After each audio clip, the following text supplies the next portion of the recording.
Breaking చూస్తున్నాం. ప్రజాపాలనలో 1,25,00,000కు పైగా అప్లికేషన్లు వచ్చాయి. మహాలక్ష్మి, గృహజ్యోతి, ఇందిరమ్మ ఇళ్లకు ఎక్కువ దరఖాస్తులు వచ్చాయి.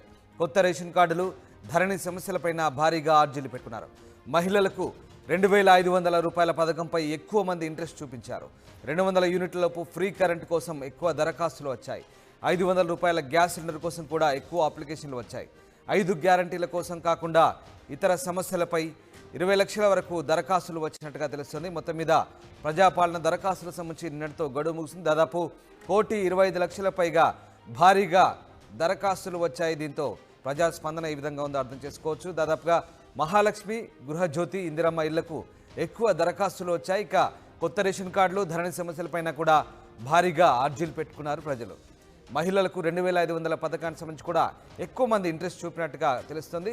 200 యూనిట్ల లోపు ఫ్రీ కరెంట్ సంబంధించి కూడా దరఖాస్తులు ఎక్కువగానే వచ్చాయి. ఇక 500 గ్యాస్ సిలిండర్ కోసం కూడా ఎక్కువగా అప్లికేషన్లు వచ్చిన పరిస్థితి. మా ప్రతినిధి మధు లైవ్లో జాయిన్ అవుతున్నారు. మధు, నిన్నటితో ప్రజాపాలన దరఖాస్తులకు గడువు పూర్తయింది. దాదాపుగా 1,25,00,000 పైగా దరఖాస్తులు వచ్చినట్టుగా తెలుస్తుంది. దీనికి సంబంధించి ఎప్పుడు పూర్తి స్థాయిలో దీన్ని అప్రూవల్ అయ్యే అవకాశం ఉంది? వీటికి ఎప్పటి నుంచి లబ్ధిదారులకు ఈ పథకాలు అందే అవకాశం కనిపిస్తుంది? ఎగ్జాక్ట్లీ 100 రోజుల లోపలే ఇది కంప్లీట్ చేస్తామనేటువంటిది ముఖ్యమంత్రి హామీ ఇచ్చారు. సో 100 రోజుల లోపలే దీనికి సంబంధించినటువంటి ప్రక్రియ ప్రారంభమవుతుంది. ఆల్రెడీ తీసుకున్నటువంటి అప్లికేషన్ మొత్తం 1,25,00,000 కంప్లీట్ అప్లికేషన్లు వస్తే దీనికి సంబంధించిన ఫిల్టరేషన్ జరుగుతూ ఉంది, కంప్యూటరైజేషన్ జరుగుతుంది. అంటే డిజిటలైజేషన్ లో చాలా ఈజీ ప్రాసెస్ వచ్చిన దాన్ని ఆధార్ కార్డ్ని, తర్వాత రేషన్ కార్డ్ని, వాళ్ళు పెట్టినటువంటి డీటెయిల్స్ కొడితే అసలు వారు అర్హులా కాదనేటువంటిది మొదటి లైన్లోనే తెలిసిపోతుంటే వారి అప్లికేషన్ని కన్సిడర్ చేయాలా వద్దా అనేటువంటిది తేలిపోతుంది. దీనికి సంబంధించిన డిజిటలైజేషన్ ఆల్రెడీ ప్రారంభమైంది, దీనికి సమాయత్తమైంది. అధికారులంతా యంత్రాంగానికంతా ఇప్పటికే ఆదేశాలు ఇచ్చారు.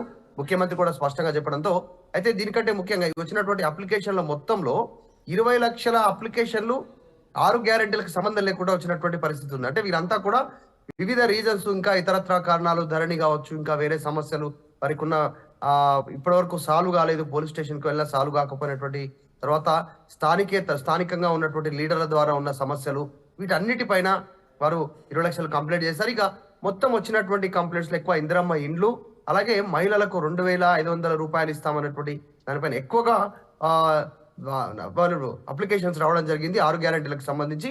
దీంట్లో 500 రూపాయల గ్యాస్ సిలిండరు, 200 యూనిట్ల కరెంటు, వీటన్నిటిపైన వచ్చినటువంటి పరిస్థితి. సో చాలా ఎక్కువ రెస్పాన్స్ వచ్చింది. తెలంగాణ వ్యాప్తంగా కూడా ప్రజాపాలన పేరిట తీసుకున్నటువంటి అప్లికేషన్లలో విస్తృతంగా 28 నుంచి స్టార్ట్ అయ్యి నిన్న 6వ తారీఖు వరకు జరిగినటువంటి చివరి సాయంత్రం 6 గంటల వరకు తీసుకున్నారు అప్లికేషన్లు. భారీగా అప్లికేషన్లు వచ్చినాయి. దీన్ని ఫిల్టరైజేషన్ చేసే పనిలో ప్రస్తుతం అధికారులు ఉన్నారు. త్వరలోనే దీన్ని ఇంప్లిమెంటేషన్ చేయడానికి 100 రోజుల్లోనే ఇంప్లిమెంట్ చేయాలి.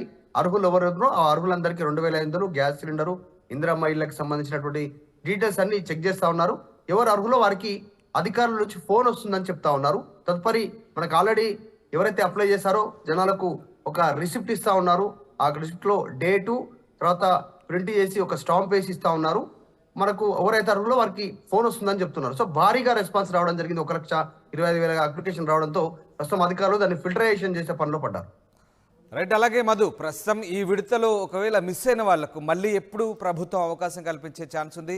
దాదాపుగా 1,25,00,000 పైగా అప్లికేషన్లు వచ్చిన నేపథ్యంలో మరి ఇందులో ఎంతమందిని అప్రూవ్ చేసే అవకాశం ఉందనుకోవచ్చు? అంటే దీనికి సంబంధించి ఎట్లాంటి విధి విధానాలున్నాయి? వీళ్ళను ఏరివేసే కార్యక్రమం ఎట్లా ఉండబోతుంది?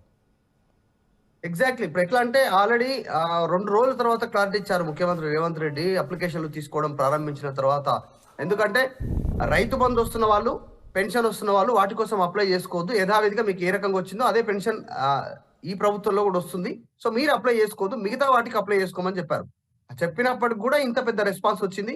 తర్వాత ఈ అప్లికేషన్లకి సంబంధించినటువంటి విషయంలో ఇంకా వచ్చినటువంటి రెస్పాన్స్ విషయంలో కొద్దిమంది కొత్త రేషన్ కార్డుల కోసం కూడా అప్లై చేసుకున్నటువంటి పరిస్థితి ఉంది. అందరికీ కూడా త్వరలోనే ఫిల్టర్ చేస్తాము, ఎవరు అర్హులో ఎవరు కాదు అనేటువంటిది త్వరితగతిన నిర్ణయించిన తర్వాతనే ప్రభుత్వ పథకాలకు ఇంప్లిమెంట్ చేయడానికి సిద్ధమవుతున్నట్టుగా తెలుస్తాను. సో ఓవరాల్ గా చూస్తే ఇవి వచ్చినటువంటి రెస్పాన్స్ చూస్తే ఇక భారీ ఎత్తున రెస్పాన్స్ ఉంది. ఇక రానటువంటి అప్లై చేసుకున్నటువంటి వారు అనేది ఉంటే మండల ఆఫీస్లో, ఎంఆర్ఓ ఆఫీస్లో కూడా వాళ్ళు అప్లై చేసుకోవచ్చు. అది అవకాశం ఉంది. నిరంతర ప్రక్రియ, మొత్తం సంవత్సర కాలం పాటు ఎప్పుడైనా అప్లై చేసుకోవచ్చు అనేటువంటిది ప్రభుత్వం ఒక ఆప్షన్ ఇచ్చింది. కానీ మొదటి దఫాలో ఫస్ట్ ఫేజ్ లో వీళ్ళు అర్హులా కాదా అనేటువంటిది గుర్తించడంలో ఈ మొదటి ఫేజ్ లో అప్లై చేసుకున్న వారికి అన్ని స్కీమ్స్ వర్తింపజేస్తాయి ఫస్ట్ గా. తర్వాత అప్లై చేసుకున్న వాళ్ళు కూడా వర్తింపజేస్తాయి. కాస్త డిలే వారికి సంబంధించినటువంటి అప్లికేషన్ పరిశీలన కాస్త టైం పడుతుంది కాబట్టి వారికి కూడా అవకాశం ఉంటుంది. కేవలం ఇక్కడితోటే కాకుండా నెక్స్ట్ మళ్ళీ ప్రతి 4 నెలలకు ఒకసారి ప్రజాపాలన పేరిట ప్రజలకు ఉన్నటువంటి ఇబ్బందులు, ప్రజలు ప్రభుత్వానికి ఏమైనా తెలపాలనుకుంటున్నా అక్కడ ఆ సమస్యల గురించి కానీ ఇతరత్ర కారణాల డెవలప్మెంట్కి ఎనీ సజెషన్ కూడా చేయొచ్చు అనేటువంటిది ప్రభుత్వం చెప్తా ఉంది. కాబట్టి అదొకటి కూడా ఆప్షన్ ఉంది. ప్రస్తుతానికైతే 6వ తారీఖు వరకు అప్లై చేసుకున్నటువంటి వారు 6 గ్యారెంటీలకు మండల ఆఫీసులో ఎంఆర్ఓ ఆఫీసులో అప్లై చేసుకోవడానికి అవకాశం ఉంది. Right, thanks for the update Madhu. ఇది మొత్తం మీద ప్రజాపాలనలో దాదాపు 1,25,00,000 పైగా దరఖాస్తులు వచ్చాయి. మహాలక్ష్మి, గృహజ్యోతి, ఇందిరమ్మ ఇళ్లకు ఎక్కువ దరఖాస్తులు చేసుకున్నారు ప్రజలు. ఇక 200 యూనిట్ల ఫ్రీ కరెంటు కోసం కూడా ఎక్కువగానే దరఖాస్తు చేసుకున్నారు. 500 రూపాయల సిలిండర్కి సంబంధించి, అట్లాగే 2,500 రూపాయల పథకానికి సంబంధించి కూడా మహిళలు ఎక్కువగా ఇంట్రెస్ట్ చూపారు.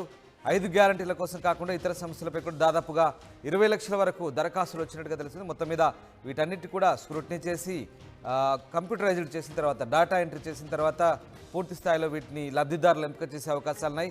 మరొక 4 నెలల తర్వాత మళ్ళీ ప్రజాపాలన ప్రారంభించబోతుంది ప్రభుత్వం.